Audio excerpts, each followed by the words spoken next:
The Tea Party in the Woods by Akiko Miyakoshi. Let's get reading. That morning, Kikko had awoken to a winter wonderland. It had snowed all night.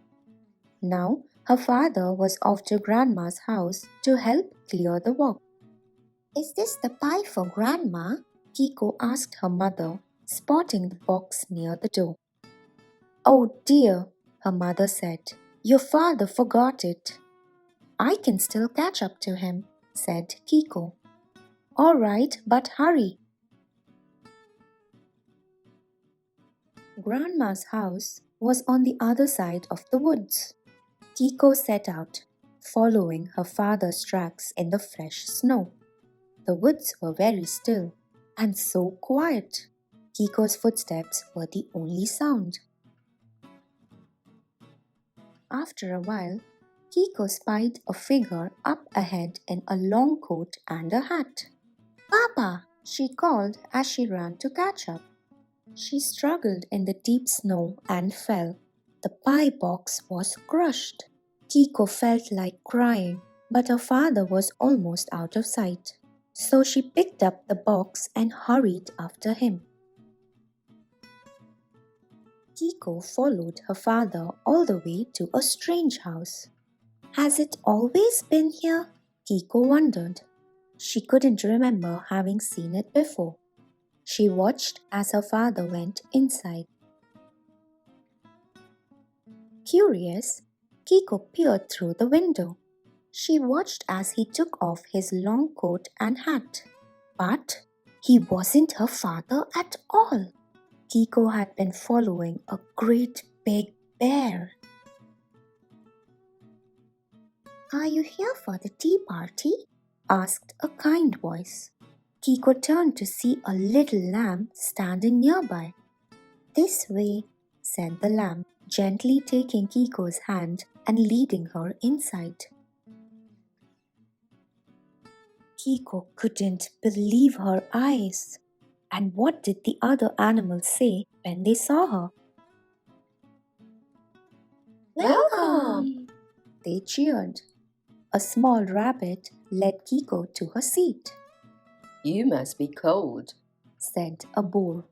Please come in and warm yourself. They're about to serve the tea, said the rabbit. You're just in time. Once everyone was seated, a doe stood and began to speak. Thank you all for coming on this cold winter day. We have a special guest with us. What is your name, my dear? Kikko's heart raced. She gathered up all her courage and said, My name is Kikko. I was bringing a pie to Grandma. The animals all began to speak excitedly. That's so brave of you, going all by yourself. Your grandmother will be so pleased. Please have something to eat. Everyone wanted to talk to the special guest. Kikko began to feel a bit braver. Over the noise, one of the rabbits spoke up. Is this the pie for your grandmother? Kikko looked down at the crushed box. Yes, but I fell, and now it's ruined. The animals glanced at one another. If it's pie you need, we have plenty to share.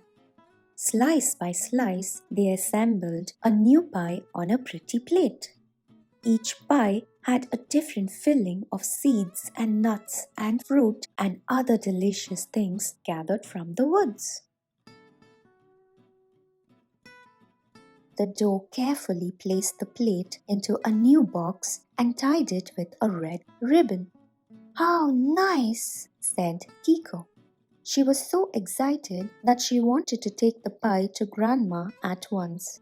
We'll come too, said the animals.